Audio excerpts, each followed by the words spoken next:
Okay. I need to get this thing up here. Get this thing down here. That's Christina. Yep.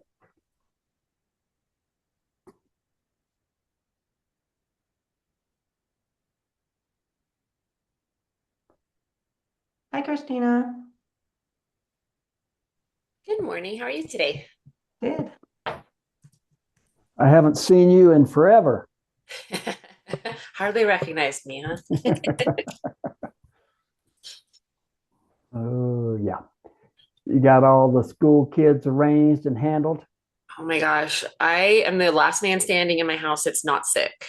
Oh, Ooh. no. Yeah, my husband has been sick for like 2 weeks and he never gets sick. Like I'm the one, I walk by a Mm. germ and I'm down for a month. He's been sick for 2 weeks. My oldest, he's now missing day three in a row of school. And Oh, my my youngest, goodness. he fell, like, he's on day one of missing. And of course, next week is spring break. So we couldn't have waited Oh till then no. Oh, because we're not doing anything. We're just hanging out. And I'm like, so oh boy. it's fun. So I'll be sick next week, I'm sure, which fine, but Oh, But well. you're not sick today. not yet. No, knock on wood. I've been knocking on all the wood, finding Yeah, all of yeah, the yeah. rabbit feet like I can find. Yeah. Well, maybe you can knock on maybe formica or something other than wood too to really, Right? yeah. Just not. Absolutely. Oh my gosh, it's insane. Oh, too funny. So, Laura, I haven't seen that background before. I That, just picked it. oh, that's nice. Very nice. Are you missing snow, Laura? I am actually.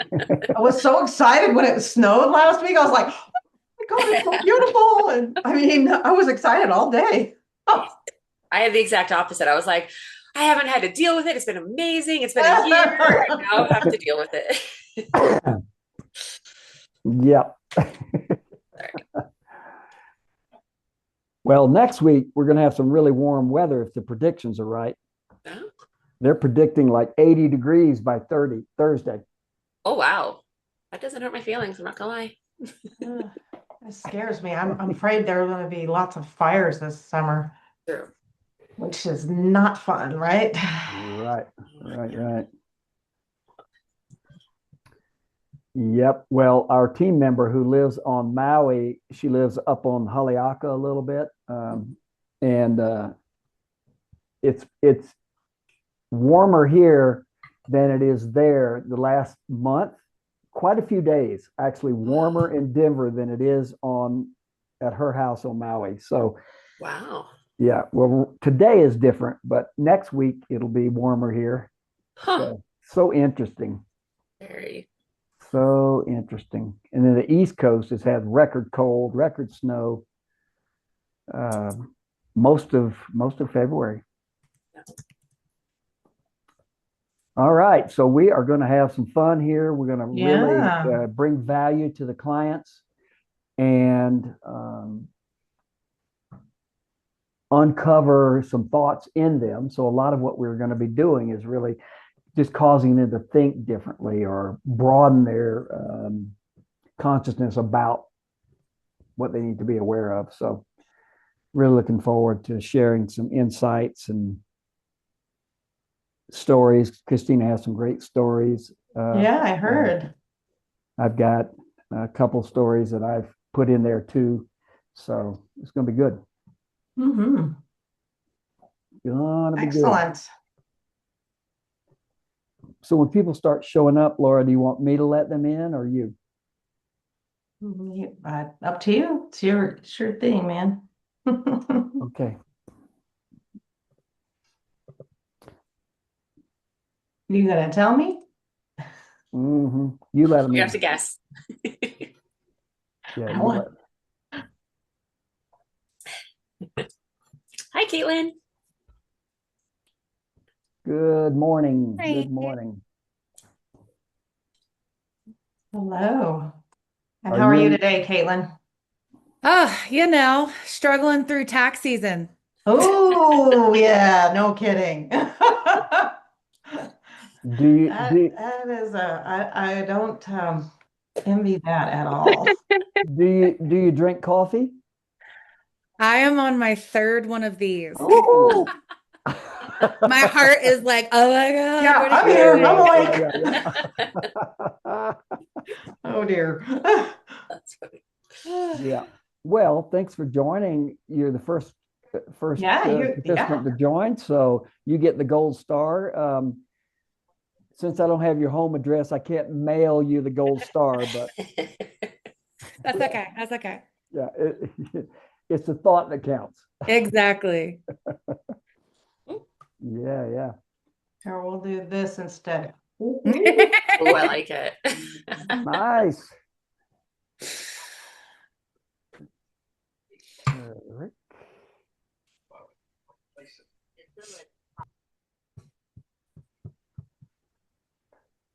All right, have some more people joining. Ding dong, ding dong. I kind of like that ding dong. Hello, Laura. We're gathering. Bunch of people coming in as we go along here. Sure is nice to see you, Christina. Same. How have you been? Amazing. Thank you. Yes. Good.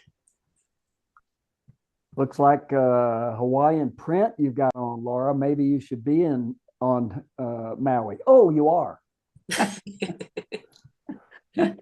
Jeez.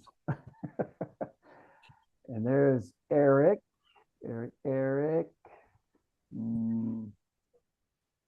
Yeah, we got Michael Bullock, Mark Edelman, Oh, Mark. and Eric on Perfect. as well. I don't see any of them yet, but I know they're there. Well, maybe they haven't had time to do their hair yet, so they're Oh, yeah, yeah, right. yeah. Todd is joining now.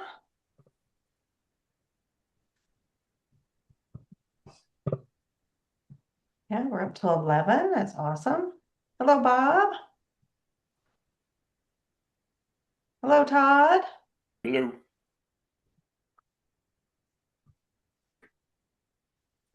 We're gathering here.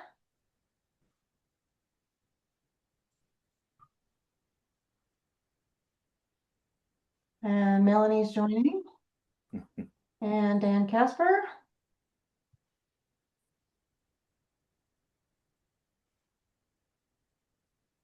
Very good. Hello, Dan. Laura, good to see you. Good to Hello, see Dan. you. Hey, Mr. Steve. Good to Murphy, see good to you. see you. Good to see Yeah, no, there's a you. lot of people. Good to see everyone. Yeah. Yeah.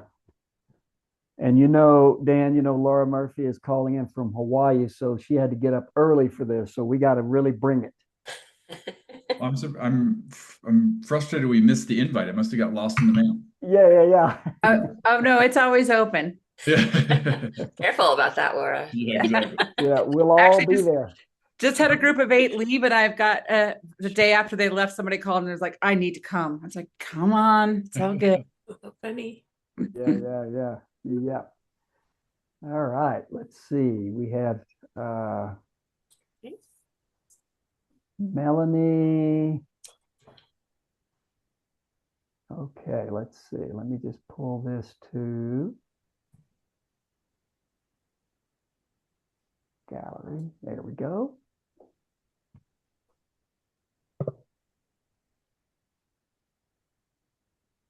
All right. Good. We'll start in 42 seconds. 42 seconds. I always have to use the timer because sometimes I get engaged with some of you and I just keep engaging and forget to start on time. So I know that we're 3 minutes after the hour. So we'll be starting now in just about 30 seconds and we'll roll it. We were just talking about the weather, and in the Denver area, the weather's quite pleasant, and then next week it's going to get quite warm. And so knowing where everyone calls in from, it's always different across the nation. And I know the East Coast has had some terrible stuff going on, so I'm sort of happy in the Denver metro area this year. It's been quite nice. Let's see. Melanie, where are you calling in from? I'm in Pueblo, Colorado. Oh, okay, great. Well, welcome, welcome. What's it like there today? Is it sunny? Sunny and windy. Ooh, Oh, I don't like the wind so much. No, me neither. Yeah, I get it. And Walker's joining. there's Walker. I can't see. There's Walker. Yep.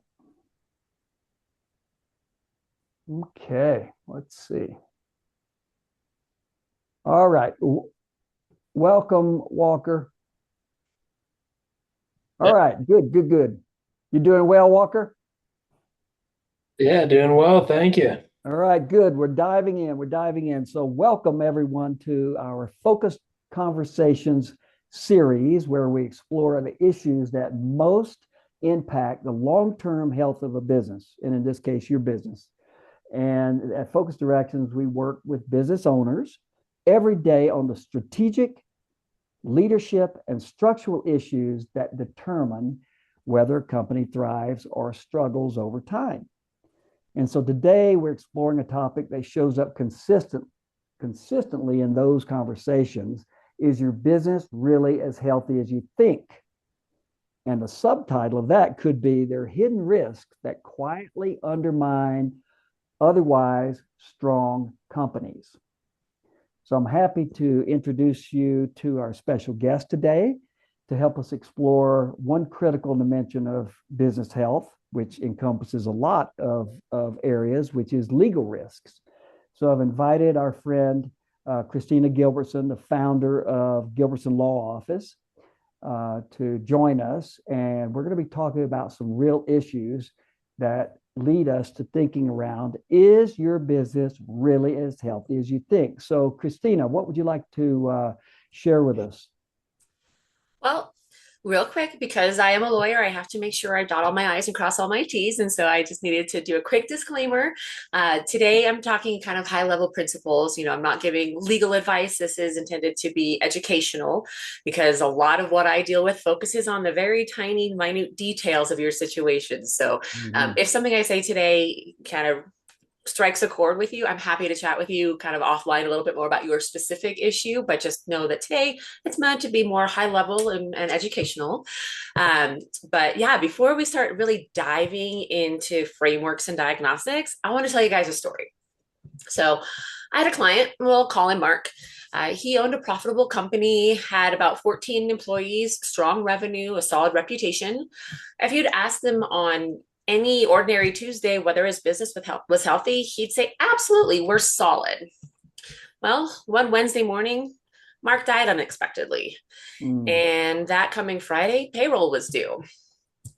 His wife, wanting to make sure that everything was taken care of with the business, went to the bank to access the business account and found that all the business accounts were frozen. She didn't have signature authority on those accounts. Her name wasn't on the accounts. The operating agreement for the company hadn't been updated in years. Everything was tied to Mark and only to Mark. So there was no successor authority provisions in place, either internally or with the bank.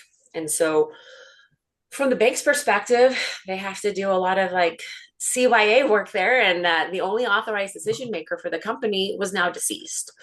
So now you look and you've got the employees are waiting to see whether payroll is going to happen. Vendors started hesitating and kind of getting worried. And the customers, they could sense the instability almost immediately. And fortunately, in this case, the business survived, but it took months to untangle everything because that authority had never been clearly built to do the structure. But here's the part that matters. From all accounts, the business looked healthy because it had never been stress tested. It was functioning, but it was not built to be able to function without Mark. So again, everyone thought the business was healthy until it had to operate without it. Yeah, painful to hear that story, but we see a similar pattern of diving in when we look into many of the businesses that we support. And, the company looks successful on paper, revenue is growing, the team is busy, deals are closing.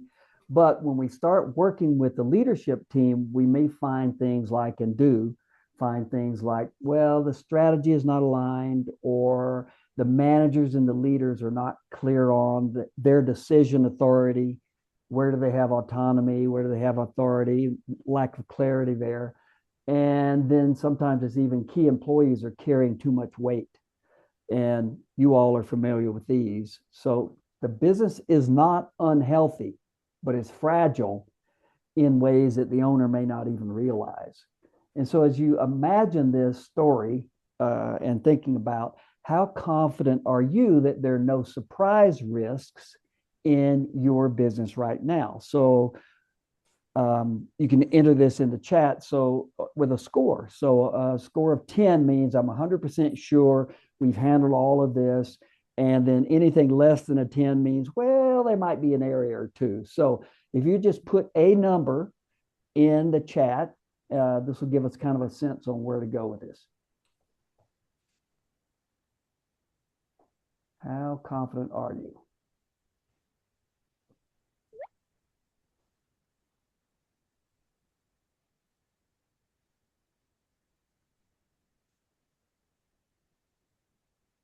All right, excellent, excellent. Hello, Pam.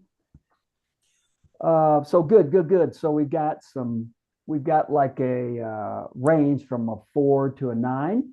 And so good. So that gives us a scope of what we're looking at. So no one put a 10 yet. So Christina, I think we're going to be able to highlight some tips here. So when we think about common business problems that owners may or may not see coming, here's some examples. So the bonus plan, the incentive structures, operating agreements, as Christina mentioned, partner misalignment, exit readiness. Wow, that's a hot one now. Key person dependencies, cash flow challenges, wrong seats on the bus or wrong people in those seats. And then another one that we see often is the strategies and the goals are not clearly aligned with the vision for the business.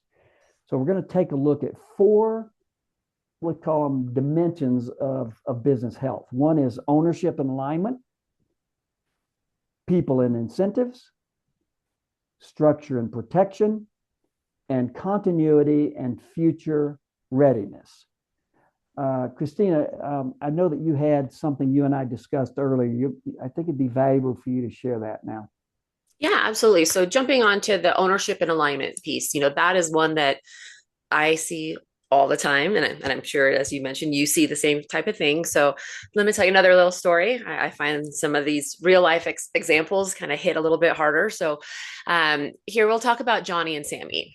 They're business owners. They're best friends. They've been friends forever. And they have equal ownership. So a straight 50-50 split. But they don't have any kind of buy sell formula in place. So like what happens if one of them gets hit by a bus, or if somebody wants to get out of the company, or if they just have a disagreement. They don't have that deadlock mechanism in place to, the tiebreaker for that 50-50 decision authority. And with that, the lack of clear exit language in that instance, because at the beginning, nobody imagines needing one because they've been friends for years. And so the business starts operating, and for years, it works just fine until one day it didn't. About 10 years in, they realized that they wanted very different futures for the company and for themselves. So one of them wanted an aggressive growth path and was willing to take on a little bit more risk. But the other one was really happy with the stability and wanted to minimize their exposure. And because they had equal ownership but no tiebreaker, they eventually reached a point where they couldn't make major decisions. So their expansion stalled, their hiring stalled, their strategic decisions stalled, and everything just kind of things were kind of puttering along, but the business just kind of came to a screeching stall, which is not fun. And eventually, in this case, unfortunately, the business had to be sold simply because they couldn't continue operating together. They just couldn't get over their, fundamental differences. And because the sale happened under pressure and they weren't necessarily ready for it, it sold for well below the actual value of that company. So the lesson here is that equal ownership without structure creates paralysis. Mm. Well, I'm glad we're changing the names of these business owners because these are sad stories. So that reminds me of a client. We'll call her Sally. She had done a great job of getting the right people in the right seats on the bus. And that's a challenge. But actually, she needed to redesign the bus because as we looked at the future of her business, the design of the bus was not accurate for taking the business to the future state. So getting the future state designed, clear vision, and then designing the seats versus what the current state is. So she shared that Jim was one of her first hires, but as we grew, things become more complex. They became more complex, and she found that Jim's role needed to evolve, or if Jim was unwilling to take on some continuous learning some new approaches, some new styles, and improving his own abilities to impact and influence people in the company, maybe he would move on. Maybe it wouldn't be a fit. So when we helped her design the bus for the future state and then create the seats, the correct seats or the proper functions required to take the business there, then really looking at, does she have the right team members? Are those team members up to the game for the future state? And after all that assessment, then this redesign positioned her business for the growth that she was looking for. So really looking at that design and coming back to one of the questions would be, if we wanted to redesign the business starting today, what might that look like and what are the roles required? So that's an area that we find a lot of people really aren't doing a sufficient dive into there. So Christina, you have another one of your fun stories to share with us? Nothing but fun stories. What else would you expect from a lawyer, right? Yeah. So another issue that seems simple and can be simple, but can very quickly become expensive is centered around bonus language and incentives. So here I had a business owner that promised their operations manager 10% of profits. Sounds pretty straightforward, right? But what if you ask the key question, what exactly counts as profit? Well, that definition had never been written down. And at the end of the year, that operations manager expected an $80,000 bonus. The owner calculated their 10% profit bonus at $30,000. So we've got a $50,000 gap in expectations. Keep in mind, both of these were reasonable calculations. But because it wasn't well defined, we've got an issue here. So ultimately, that employee filed a wage claim with the state. Not fun. I've been involved in them on multiple different cases, and they're never a fun experience. So lawyers like myself became involved, and we dealt with months of disputes and depositions and all kinds of fun stuff. And by the time the issue resolved, the company had spent about $65,000 between legal fees and settlement costs. And unfortunately, the relationship was strained for a really long time. And here, this was not primarily a legal issue. It was a clarity issue. And clarity is one of the least expensive protections a business owner can create. Yeah. Well, it comes back to that story I just shared about clarity, because the owner may have clarity in their mind. The key employees may have clarity in their mind, but really this is not clarity, but they think they're clear on this. So I think, Christina, what you're saying is it really dives into how well is the owner and the leadership teams communicating? How clear are they? Are they aligned on what they're communicating? And, looking at it that way. And so another topic that this, as we said, there's four areas here. The third area is really around structure and protection. And I think that this, again, Christina, is one of your areas of expertise. So share with us a little bit there as well around structure and protection. Sure. There's a few different facets of that I see regularly, and one we've mentioned earlier is your current legal structure may be mismatched to your current growth stage of your business, and so keep in mind whether it's your business planning or your legal structure, it's not a set it and forget it. You need to make sure that you're paying attention to it and you're making modifications over time as necessary. Another issue that I see is when business owners get a little bit sloppy and they intertwine their personal and business funds. And that can create big issues. So if those funds stay mixed too long and then it's not cleaned up, you create tax issues, you can create sale complications, and you can even sometimes create personal liability exposure for the business owner. Again, not a fun place to be.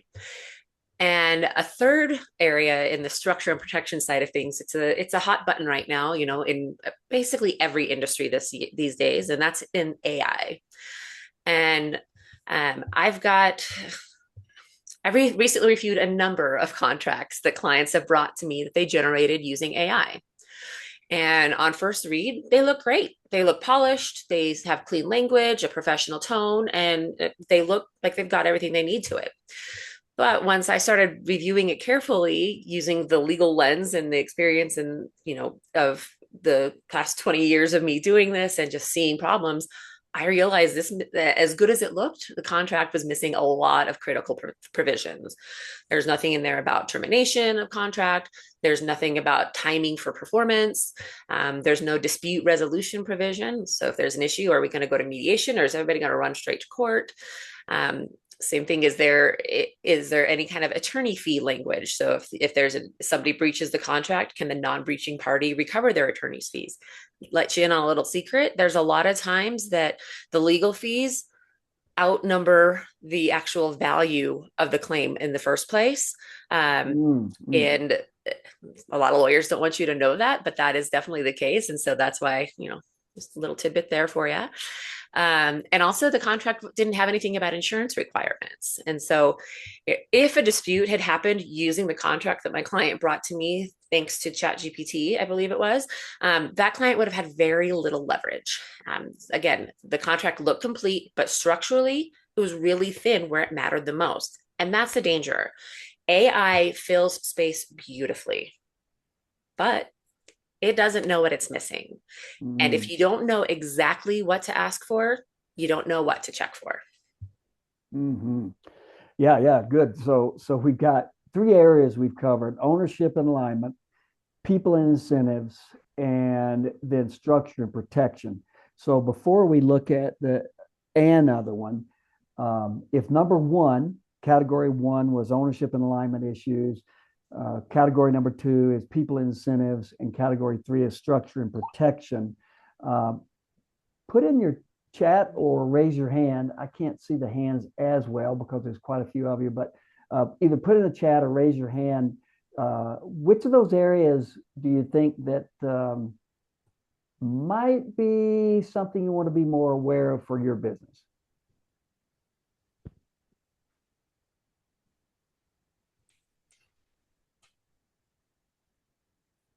Area one. Area one is ownership and alignment. Yeah. Area two, which is people incentives. People incentives. Yep. Ownership and alignment. People incentives. Yeah, pretty heavily weighted on those number one and two.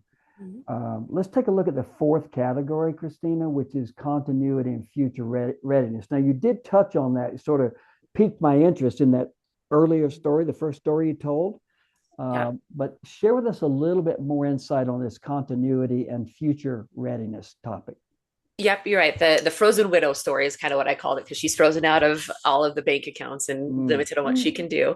But basically, for as far as continuity and future readiness issues, there's no hit by a bus authority plan, no documented decision tree.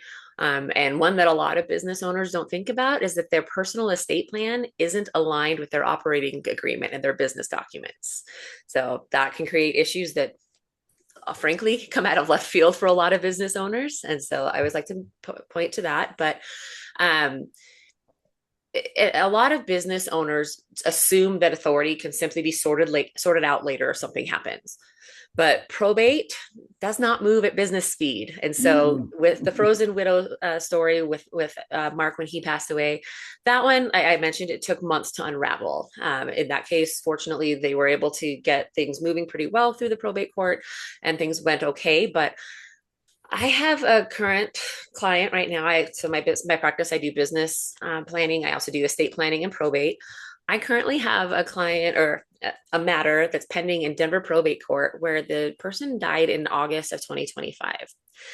Formal authority, the personal representative executor, wasn't appointed until the end of January.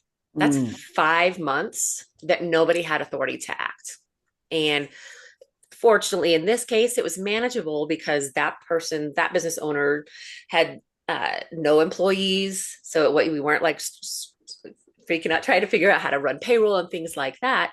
But imagine if there was. For 5 months, you're trying to figure out how to manage payroll. You're trying to deal with vendors. You're trying to keep customers from freaking out and going to the competitor. And you've got contracts that are just kind of sitting in that delay. Now, I'll admit, 5 months for an appointment, it's long, but I regularly see, 30, 60, 90 days. And that's a long time in the business world. And so keep in mind, courts move on court deadlines, not payroll timelines, not business timelines. So that's why it is so important to not just wait and see and hope that everything is lined up. You really do need to focus on that future readiness and continuity plan in case something happens to the owner or the key people in your business.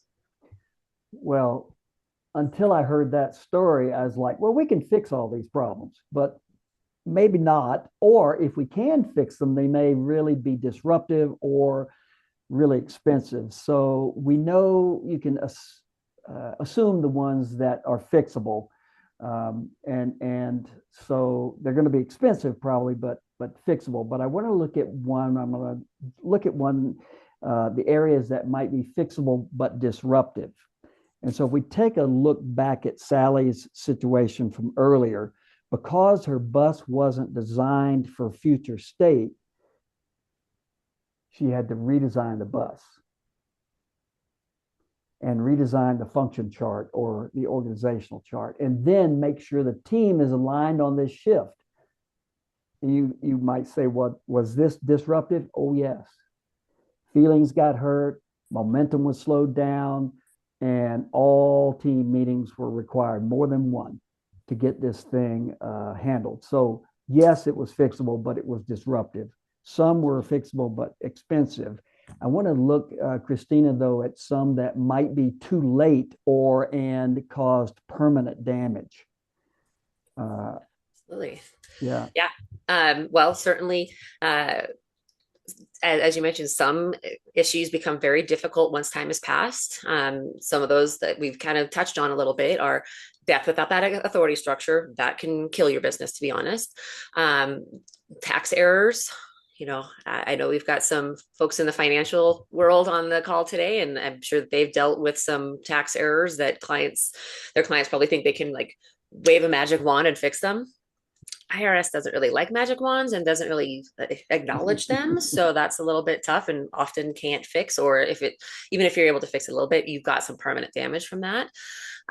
Or one thing, my life before I opened my law firm was I was a trial attorney, and I can tell you litigation permanently damages relationships. It ruins your reputation. Words are hard for today. And it's so disruptive, and it takes so much away from the actual running of your business because you've always got this distraction on the other side of, oh, I have to deal with this, or my lawyer says I need to gather more documents, and it's for something that maybe happened months or years before. And so, there are, like you said, there's lots of different types of issues, some that can be fixed, some that can't. And, even the ones that can be fixed, it's not an overnight situation in almost every case. Well, so it sounds like a better question is uh, can it be fixed is not the great question, because yes, it might be disruptive, may cost a lot, or it may permanently damage reputation, business, partnerships, etc. But really, so then let's take a look at prevention.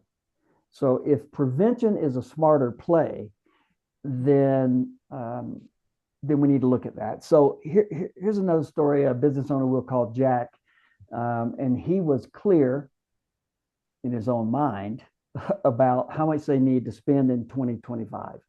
He was very clear, but he kept it in his own little circle there. But he wasn't clear with the leadership team on what they needed to spend, what they need to spend on, and so they didn't know his thoughts regarding the budget for innovation, hiring, purchasing additional equipment, marketing budget. So imagine prevention, what could have happened there to make this even better. So imagine if Jack had been crystal clear regarding his ideas, his vision. This clarity would have prevented the chaos, slow decisions, poor decisions, and unfortunately heated arguments. And so prevention is worth the expense, as Christina was mentioning. If we can prevent it, it's actually an investment, not an expense. So if you could get clarity on one area of your business, what would that be? So let's take a minute, look for some answers, replies in the chat, and we'll take a minute here and just put in there, if you could get clarity on one area of your business right now, what would that be?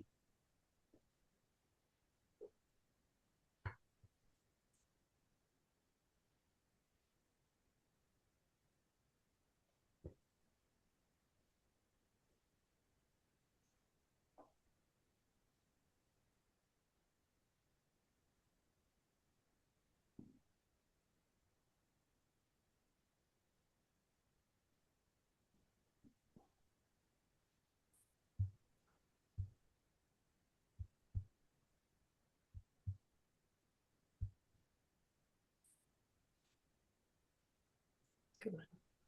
Onboarding, team design, structure.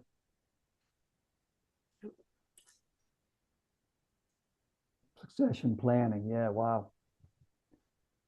What if something happens to me?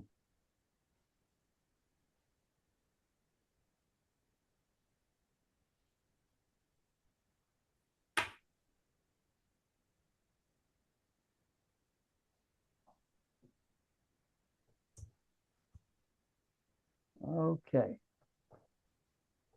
Other comments in the chat? Economic outlook and breaking into new business areas, effective client alignment.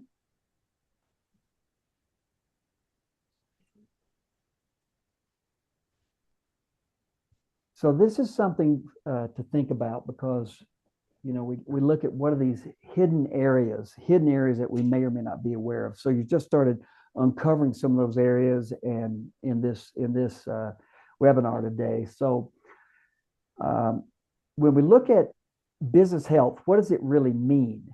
And so Christina's job, we know, is to look for risks and what ifs, and look at scenarios. And so my question is, it's a bit of a rhetorical question, is why don't business leaders focus on prevention?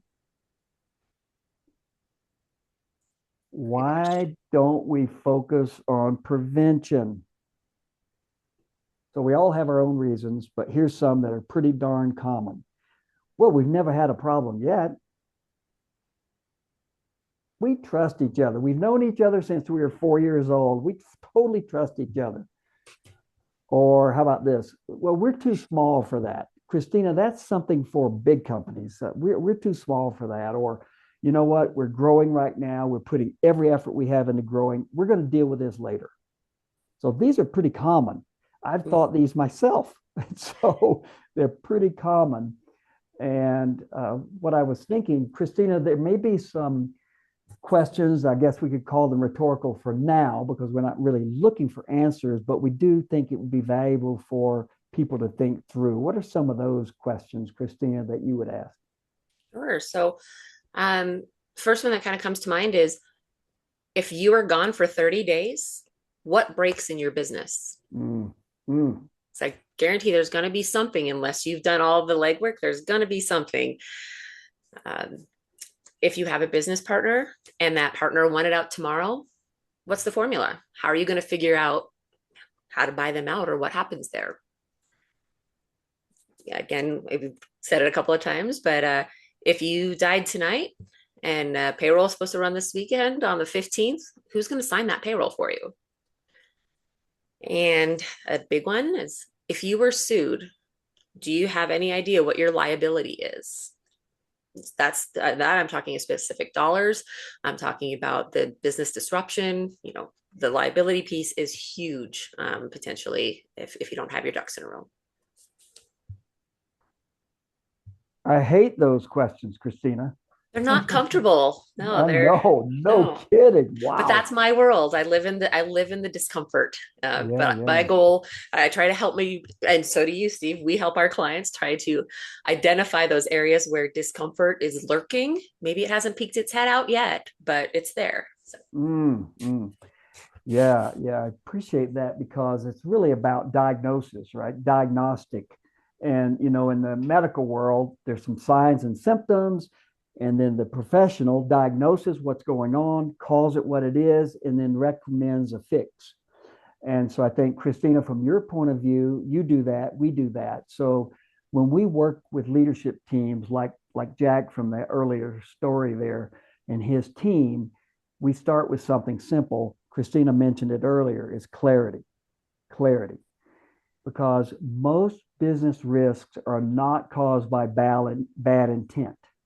There's not a bad intention here. They're caused by a lack of visibility, a lack of clarity, a lack of alignment. And so when we run a structured business health diagnostic, we could call it, with the leadership team, we uncover these lacks of clarity, lack of visibility. And so you all have no doubt run a SWOT analysis assessment for your business. Hopefully you do that more than once a decade. We've met business owners who did it 10 years ago, but running a SWOT analysis. But if we break it down and actually do a strengths, weaknesses, opportunities, and threats for individual areas of your business, now we can really do a deep dive. So just a couple of those areas, just to highlight that, and maybe make some notes yourself about where you might want to do a deeper dive, strengths, weaknesses, opportunities, and threats. Leadership and communication. How effectively are you setting the direction, communicating that, and then aligning the team around that? Marketing and sales performance. Evaluating your business's ability to attract, convert, and retain customers. This includes lead gen, sales effectiveness, positioning, competitive edge, differentiator.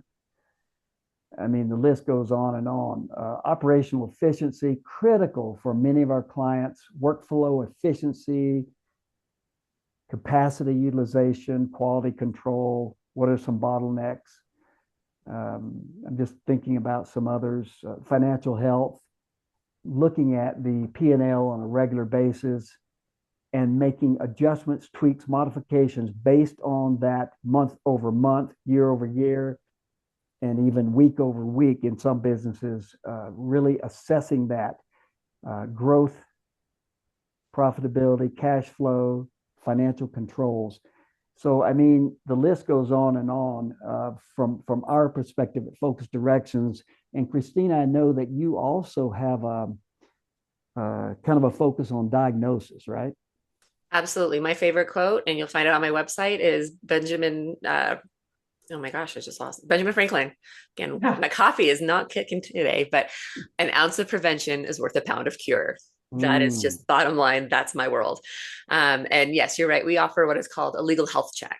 And so we look at a lot of the same things that you're looking at through your business diagnostic, but we're approaching it from the legal lens. So you're stress testing how the business mm. functions. I'm stress testing whether the legal structure underneath the business will actually hold when pressure hits. So, for example, Steve, you might identify incentive misalignment. My question becomes, all right, is that incentive documented clearly? Mm. Is it enforceable and legal? And is it aligned with how the business is actually operating? Uh, Things that I look at, entity structure. Just because you started out with one structure, 10 years ago doesn't mean it's still the right structure for your business. Do you have operating agreements or bylaws in place for your business? That's kind of like the rule book of how your company is going to be run. Do you have the clarity regarding authority in different realms of your business, or do you have too many cooks in the kitchen where everybody's kind of making little piecemeal decisions and there's not a consistent plan in place? Because I guarantee that's going to lead to some issues down the road. I'm looking at your insurance coverage. A lot of people may not think that that's a legal issue, but it absolutely is. As a business owner, your insurance coverage is one of the first things that is going to protect you when you have an issue of a dispute of some sort. I'm also looking at the ownership alignment, the strength of your contracts, huge. Yeah. I'm guessing I'm the only person in the room right now who actually enjoys reading contracts, and that's I'm used to that. I'm the weird one in the room. But it's an important, very important piece of the puzzle. And then, as I mentioned before, I'm also looking at the personal estate plan integration. First, is there a personal estate plan? Not always. And if there is a personal estate plan, is it accurate? Is it from 1995 when your kids were little and now you're a grandparent and probably don't need the same type of stuff in there?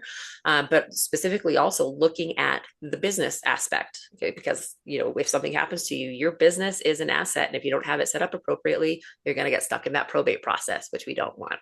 So Mm-hmm. one thing I've learned is legal issues don't appear out of nowhere. They usually just begin as small issues and misalignments that just end up sitting too long. And so I created a legal health check because I kept seeing the same preventable problems repeat over and over and over across different industries and across otherwise strong businesses. So the way that I see it, your business diagnostic is not in competition with my legal health check at all. They Mm. are two tools that are using two different lenses that are answering different parts of the same question, which is your business really as healthy as you think it is? Mm. Yeah, yeah, yeah. There was so much there, and what you just said, Christina, really alerted me to a lot of yellow flags, if not red flags. And the one thing I caught there, as you were saying, these problems don't happen typically overnight. They grow into bigger problems.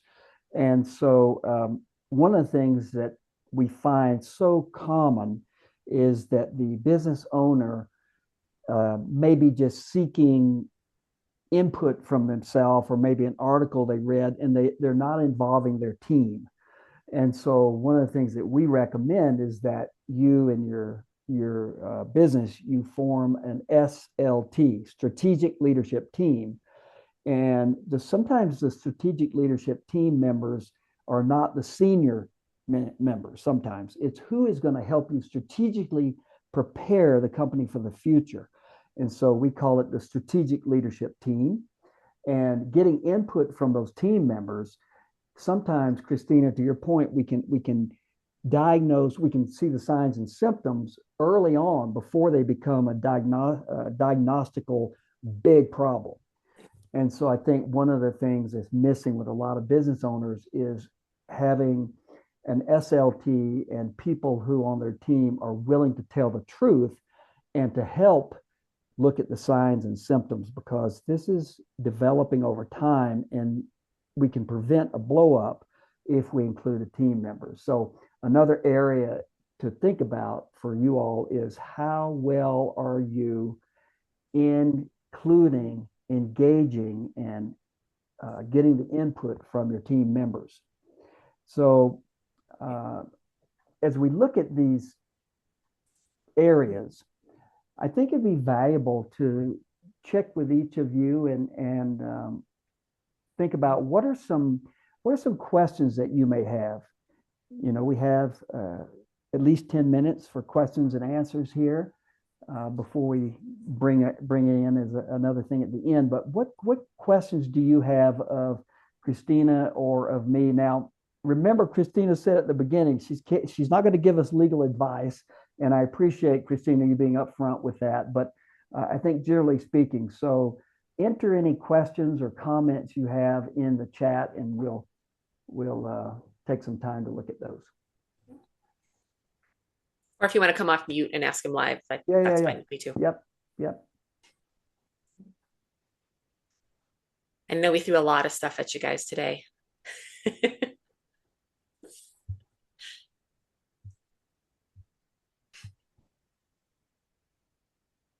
So you all that have worked with me know that at some point I'm going to call on you, and there's a person on the screen that has a green shirt on. Dan. Hey, Christina, good to see you again. It's been a minute. It has, yes. Yeah, so I guess high level from my perspective. So I started we're an early stage AI company. So either in the technology space or maybe more broadly for like early stage companies, what do you see they missed most frequently, or maybe not even most frequently? What has the highest impact that organizations miss legally speaking when they're early on, or maybe started a new business venture? That would be super helpful. Yeah, great question. I work with a lot of early stage companies, and I always love working with those early stage companies because I know that, you know, they're approaching things appropriately. Because I think the biggest thing I see is folks that are starting a business, they're so ingrained on the business side of things of just let's get things going. I need to get money in the door so that I can, you know, kind of start doing stuff.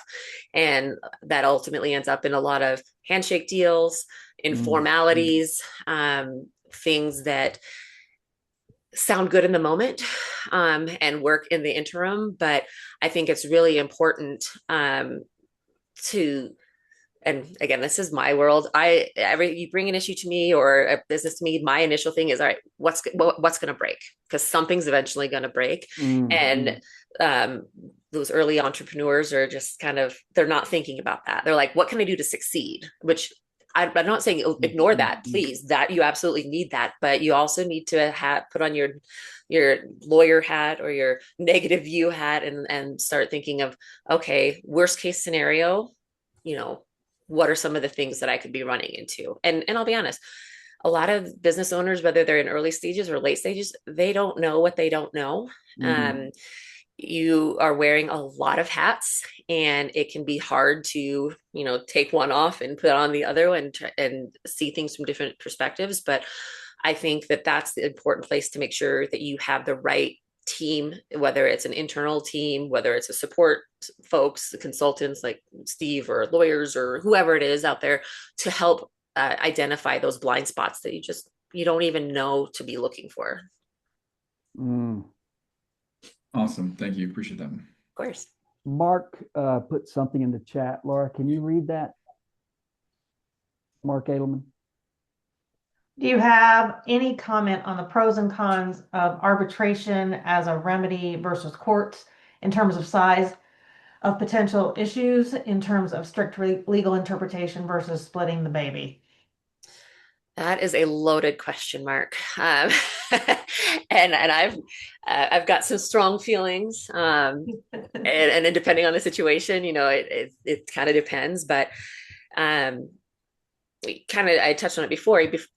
Before I had my firm, I was a trial attorney for about 13, 14 years before I opened Gilbertson office. And I'll tell you, those litigation cases, they can be really expensive, and they take a long time. And that is frustrating. It can be really frustrating. And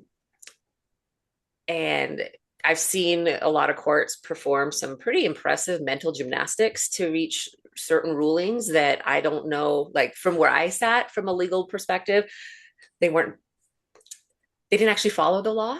But that said, I've also seen that on the arbitration side of things. And so with litigation, I feel like, and a lot of times, the people that benefit the most are those attorneys that are billing by the hour. And, there's a lot of work to be done. But on the arbitration side, those happen usually more quickly. So the timeline is truncated because the court system is always bogged down. I mean, once you file a lawsuit, you could be sitting in court for 2-3 years before you get a resolution. With an arbitration, you're probably looking 6 to 9 months in most cases. And they're more informal. But one thing that I don't like, and two things that I don't like about arbitration is, one, you're paying the arbitrator for their time, and arbitrators are not cheap. And so in my head, and I know this is probably a very negative view of the world, if they're getting paid by the hour, they're not really inclined to work quickly, so like they're going to work more quickly than the court does. But they're also not going to dispose of a case right out of the gate, most likely, if there's no legal basis for it, because, they're going to find some colorful argument to let it keep going so that their fees keep increasing. The other piece that you hit is the splitting the baby. Arbitrators love to split that poor little baby. And again, in that instance, the people that are benefiting are the ones that are billing by the hour, whether it's the arbitrator or the attorneys. So historically speaking, I've been more of a fan of the court system in that case, because you're not dealing with a single decision maker like you are in an arbitrator. You're dealing with a jury. Depending on jurisdiction, it could be 6 people, it could be 12 people.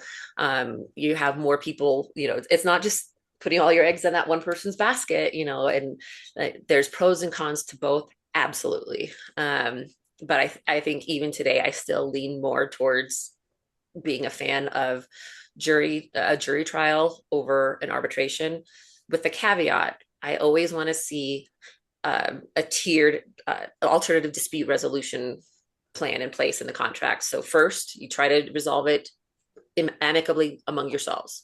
If you can't do that, then you mediate. And if mediation still stalls out, then you go to court. You want to do everything, that I've seen so many cases that were resolved because the parties sat down and they had a mediator. Granted, a successful mediation means that nobody's happy, right? We've got that. We've got the splitting of the baby sometimes in those cases, but without the super long delay, without all of the costs and stuff like that. So I know I've kind of waffled a little bit on that answer, but again, I live in the gray, and it depends on the case. And there's definitely pros and cons to both approaches for sure. Aren't we glad that Christina thinks like that? Because I never think like that, and I would never be aware of all that. So I think the awareness piece, Christina, that you've brought to us today has been critical for me and the others as well, because it's a different lens, and you get paid to wear that lens. And Dan, for example, he gets paid to do a lot of things, but not to have to wear that lens. So I think this is really a valuable awareness. And so if we think about the rhetorical question, is what is, coming back to that question we had, what is one area of your business? Because we cannot focus on all the areas, but one area of business you want to be more intentionally looking at for the remainder of 26. And there's a lot of information in what we covered today. And most of it you all heard of, you all know. I knew pieces of it, but I think, Christina, your stories really highlighted some things that I was not focused on. So here's a few things to take away. Christina said, and we point out as well, problems are rarely sudden. They're caused by ignoring clarity gaps. Prevention costs a fraction of repair. Christina just told some examples how much repair can cost, if it can even be repaired. AI is powerful, powerful, powerful. We love it. We use it every day, but it cannot diagnose the blind spots. And as Christina said, it doesn't know what it doesn't know. It doesn't know what it's missing. And then strong leadership means addressing the risk before urgency forces you to. Most of us are good firefighters, but what can we do to step back into and prevent the fire? So before we close, Wait, we had a comment here. Michael I love Bullock this. says, I love this comment, Michael. Michael Bullock says, when are you going to do the webinar on is your company as terrible as you think? Oh, So yeah. flipping the whole thing around. I think that's a great suggestion, Michael.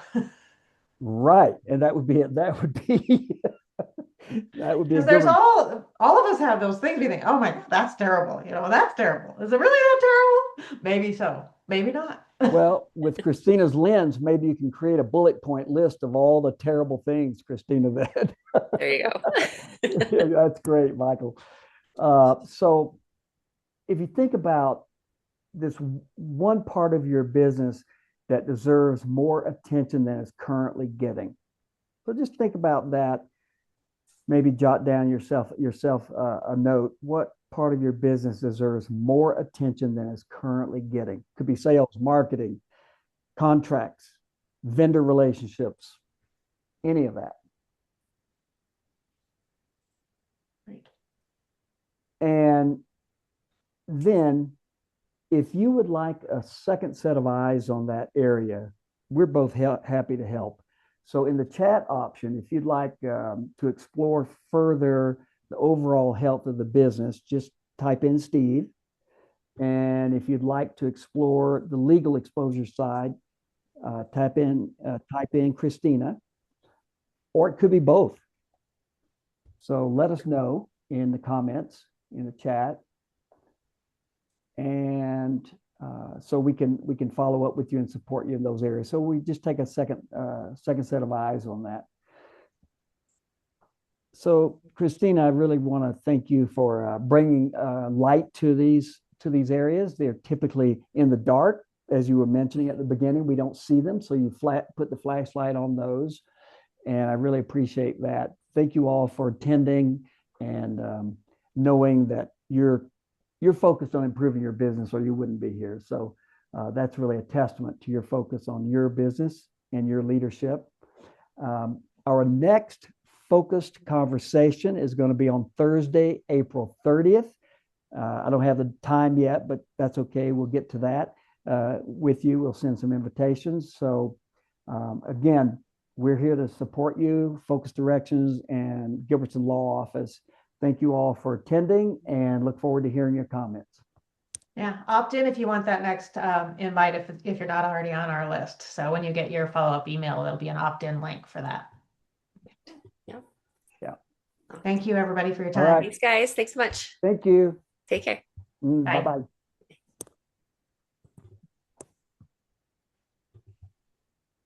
Yeah, good job. Yay. Worked well.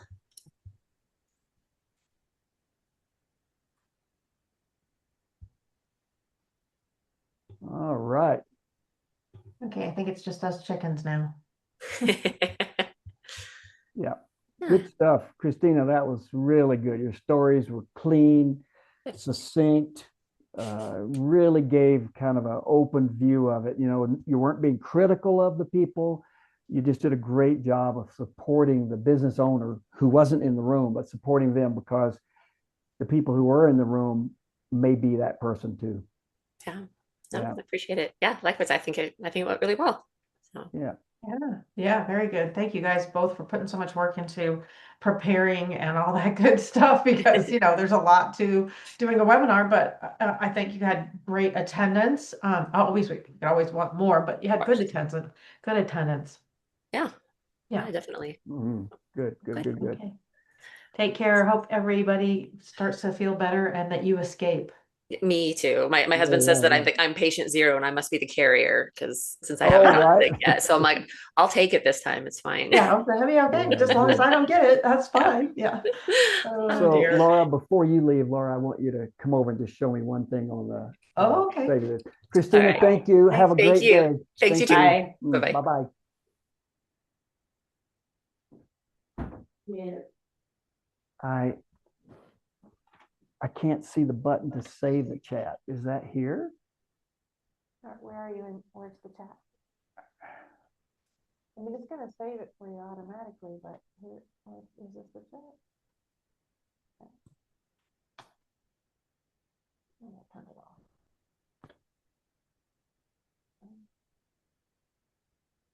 See these three buttons? Oh, Save chat. save chat. And then we're still recording. So, Oh, we just stop that. yeah.